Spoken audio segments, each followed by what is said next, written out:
Баршаңызға сәлем. Бүгін сіздермен бірге етті рулет жасаймыз. Өте дәмді болады және оңай жасалады. Егер де менің рецепттерім сіздерге ұнап жатса, менің YouTube каналыма тіркеліп, қоңырау шауына басуды ұмытпаңыздар. Бізге етті рулет жасау үшін 400 грамм ет керек, піскен 4 жұмыртқа керек, тұз керек, бұрыш керек, 3 пияз, жұмыртқа керек және 3 пияз керек. Және ұн керек. Тартылған етімізге жұмыртқамызды сабаламыз. Тұзымызды саламыз. Бұрышымызды саламыз. Туралған пиязымызды саламыз. Осылардың бәрін қосып араластырып отырып, шамалы ұн саламыз. Оны да сөйтіп араластырамыз.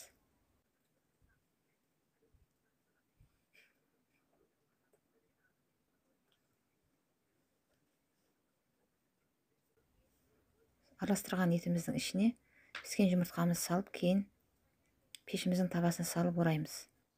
Табамызға пальға төсейміз да, етіміз соған жайып, 4 пішлеп аламыз. Бара жеріне бірге қалып жаямыз. Табамызға етімізді бір қалыптап жайып алдық. Піскен жұмыртқаларымызды осы жайылған еттің үстіне біртіндеп қойып алам. Қатарымен.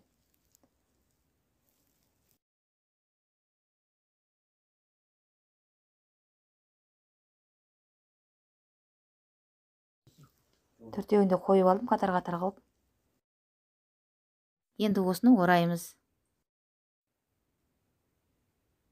Пальганың көмегімен өстіп қойған жұмыртқаларым сыртынан етті нығыздап дөңгелетіп орай бастаймыз. Домалатып. Пальганың сыртынан шамал қысып қою керек.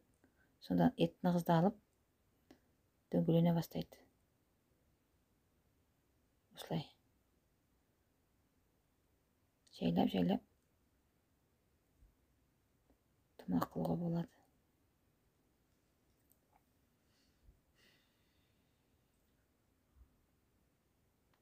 Негізі пальга болмаса да пищевой пленкамен де істеуге болады.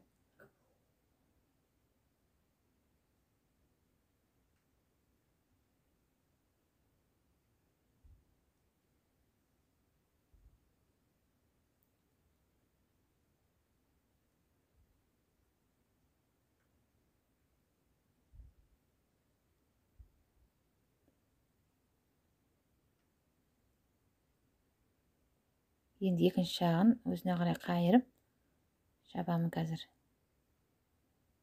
Сонымен домалақтанып рулет болады. Сәл сыртынан басып нығыздайым.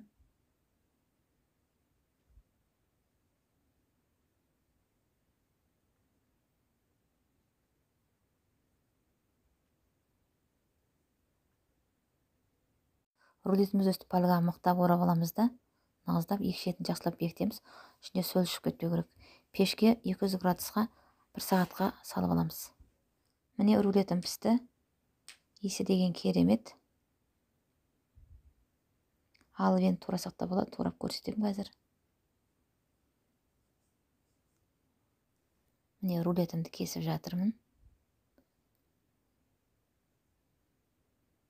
Рулеттің негізі бұл етті рулетті өзің қойсаңыз да болады, немесе қасына қазы қойсаңыз да болады, тауық етімен рулет қойып қойсаңыз да болады.